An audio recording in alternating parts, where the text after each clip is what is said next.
Steam and Sorcery, a transdimensional adventure starring Phineas Frakture and Sir Vlishginath, the Cleansing Light. Episode 10. Written by Joseph Gatch and Daniel Mitchell. Read by Fentriss O. Moore. Just out of curiosity, why did you choose this path? Orlox the Life Witherer stood over Phineas, sitting in a rather dingy room of a keep on the borderlands of, well, Phineas had no idea where they were. After entering the portal, they ended up there, amidst the walls of Orlox's stronghold, surrounded by a myriad of outcast soldiers from every race known to this world. Phineas was immediately furnished with one of the better rooms of the keep, which made him less than enthusiastic to see what passed for lesser accommodations. For one thing, your name is easier to pronounce. I won't bore you with the long version. I've done enough of that already. Let's just say that ever since I arrived here, I've been serving others' purposes, bowing and scraping to pompous jerks who think they're better than everyone else. Granted, Vlishginath helped me locate my property, but he only did it out of his duty to protect his precious church. Not once did they offer me a way home, even when I had to endure his friend, Mystere. Oh yes, him. Not the most pleasant of fellows, is he? Orlox groaned. It's something I've been fighting against most of my life. People who think they are so much better than others because of status. It just grinds me to the bone. Those church elders, the magician, that thief who sold you my bomb, all set in their ways, never going beyond the status quo, just looking out for themselves. Well, I guess I have to look out for myself once in a while, mainly since that's all I have. Not for long, I assure you, replied Orlox. You're quite a remarkable man, full of new ideas. You don't seem to fit in very well around here. Like me, I chose to leave the teachings of the Church of Mythos and find a better path. They rejected me for it, branded me a heretic.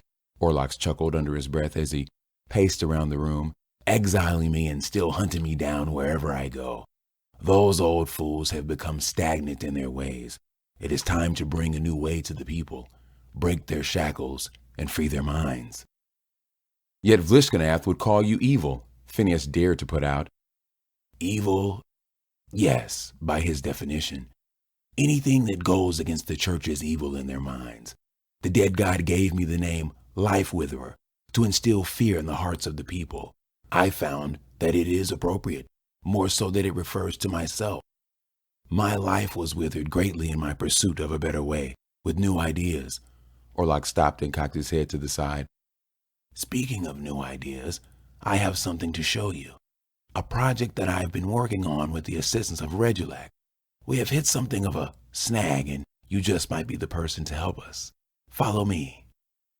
Orlox led Phineas out to the courtyard where a large arch the size of a 2-story house stood. Several gnomes were working on some form of engine which was connected to the arch, while Regulac etched runes into the sides of it. This is my great contribution to the world, as of now. A portal that can take you anywhere in an instant, marrying magic with the ingenuity of the gnomes. It will revolutionize travel as we know it. We almost had it working the other day. Lost a troll in the process. Who knows where he ended up? I think I have an idea, Phineas muttered, rubbing his back. What? Nothing, just talking to myself. Right. Anyway, I was hoping that you might take a look at it. See if we might have overlooked something. I wouldn't mind, but what about my reward? You promised me something. In due time. Something of that level takes much preparation. But, in the meantime, this could act as a diversion for you, Orlox goaded. It couldn't hurt, Phineas responded, but I have no experience with magic, with the exception of what I saw with Mystere. Easily rectified. Regulac. Orlox motioned to the sorcerer, who hurriedly hopped through the mud in response. Regulac, he said again, once the roadman was within range. Bring our guest one of the spell-carding tomes we've acquired, and see to it that he gets all the research he needs for the arch. Yes, master. Regulac bowed and ran off. Until then, feel free to explore the grounds, but I would keep clear of the orc encampment along the west wall. They don't take too kindly to humans.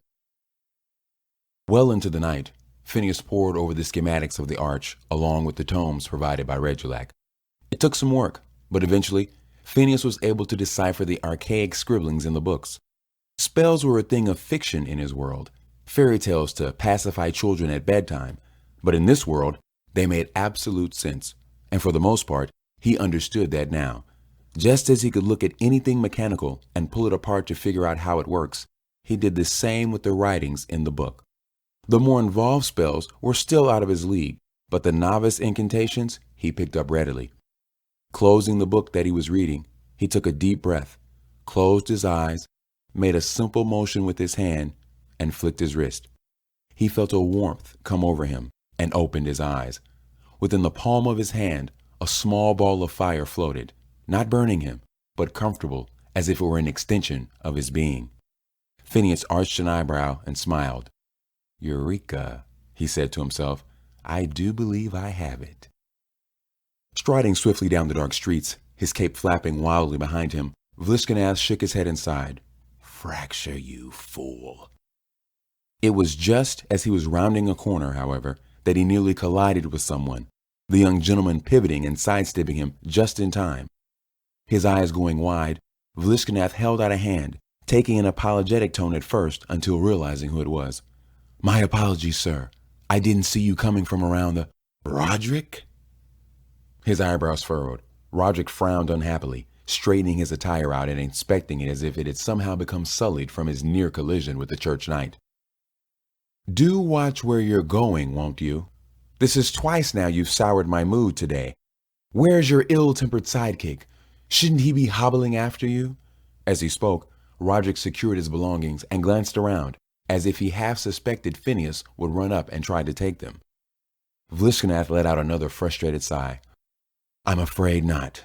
The professor has thrown in with the Life Witherer and—" "Life Witherer?" Roderick exclaimed, letting out a bemused chuckle.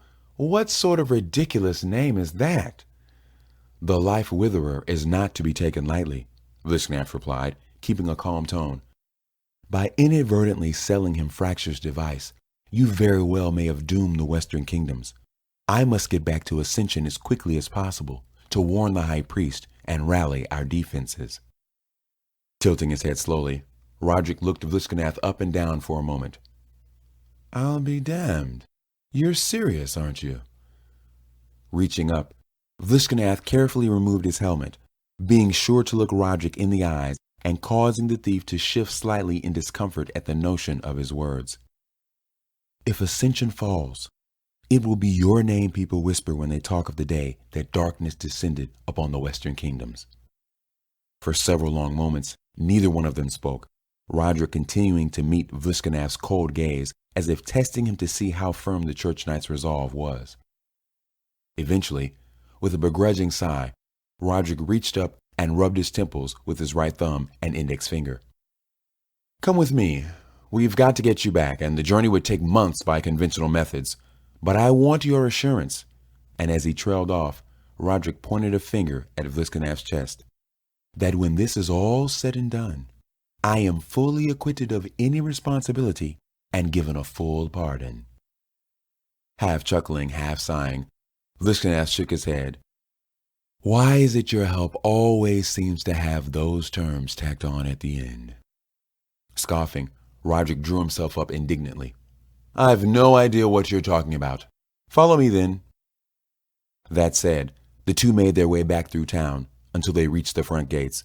Stepping through, it wasn't until they were several yards out into the blinding snow that Vlishginath returned his helmet to his head, glancing around as he spoke. "How exactly do you intend to get us back?" Vlishginath asked, clenching and unclenching his fingers on his left hand on the handle of his shield. Grinning, Roderick removed the calfskin glove from his right hand, placed his thumb and middle fingers in his mouth, and let out a long, multi-pitched whistle that made Vlishginath's ears ring. In a bright flash of multicolored light, accompanied by a puff of smoke and the letters MYSTERE illuminating the sky, the mad sorcerer himself appeared in the middle of a vulgar-looking dance that involved a great deal of hip thrusting and pointing of fingers in random directions. His lips curled back to reveal his teeth in a lewd expression. Spotting Vlishginath, Mystere simply shrugged and continued, speaking as he turned around and shook his bony rear end at both of them. What's he doing here? And where is his flatulent friend? Rolling his eyes, Roderick spoke in a disdainful tone. If you're quite finished, then, we need to get this man back to Ascension immediately. What? Mystere cried, suddenly sounding deeply offended. Ceasing his dancing immediately, he lifted up into the air, turning back around to face them and folding his arms behind his head, leaning back as if being cradled in a comfortable position. I just brought him here. Why should I help him again? The church knight and the professor have had a disagreement of sorts, Roderick continued, unfazed by Mystere's outburst. And now the professor intends to put his stuffy intellect to work for the one-handed dread knight. Ugh, Mystere said, sticking his tongue out and making movements with his mouth as if there were a foul taste in it. Dread knights. Precisely, Roderick said, returning the calfskin glove to his right hand and pulling it tight. Which is why it will be in our best interest to see him swiftly return to Ascension, that they might prepare. No doubt the professor is already making more bad decisions at an exponential rate. Sighing, Mystere rolled his eyes, nodding finally and motioning for them to come closer with a wave of his hand. Well, let's go then. I was in the middle of my birthday party when you interrupted. Roderick let out a tired groan. It's not your birthday, he replied in a tone that suggested he had likely made that exact assertion countless times before. Your Holiness, came Vlishginath's voice, the doors to Vogoth's office bursting open as Mythos' chosen champion came crashing through them. Startling so badly that he botched ink onto his parchment, Vogoth looked up and was about to take a reprimanding tone until he saw the troubled expression on Vlishginath's face. Sir Vlishginath, you've returned. What is wrong? Your Holiness, it is imperative that we begin defensive preparations immediately, Vlishginath replied, stepping up to the high priest's desk and removing his helmet swiftly. Where is Maximus? Opening his mouth for a moment as if to speak, Vogoth shook his head in confusion before continuing. I don't understand. What's happening? Leaning forward, Vlishginath braced himself on the high priest's desk. The Life Witherer has come out of hiding, and he has lured the professor to his cause. Orlocks will undoubtedly seek to wage open war on Ascension, and with the professor's device could easily usher in a second age of the dead god's reign. As Vlishginath's words struck him, Vogoth seemed to ponder them for a moment, until their full impact hit him, and his bottom lip began to quiver. As fear fueled his emotions and sparked the flames of anger, the elderly high priest glared up at Vlishginath. And why did you not bring the professor in, as you were explicitly instructed? When Vogoth slammed his fist on the desk as he finished speaking, Vlishginath closed his eyes, contemplating his response for a moment before replying. At his core, Frakture is still a good man. I have faith that when the time comes, he will make the right decision. Stepping out into the morning light, Phineas stretched his back and rubbed his eyes. A couple of rather ugly beastmen, who he assumed were of the orc variety that he was warned about, walked by, bumping into him without an "excuse me." Their foul odor lingered and stayed in his mouth, making him spit a few times to clear it out. He walked over to the portal gate and examined it from all sides, while the gnomes, still working upon the engine, glared at him with contempt. Regulac was also there, still etching runes into the gate. He, too, gave Phineas a disapproving glance.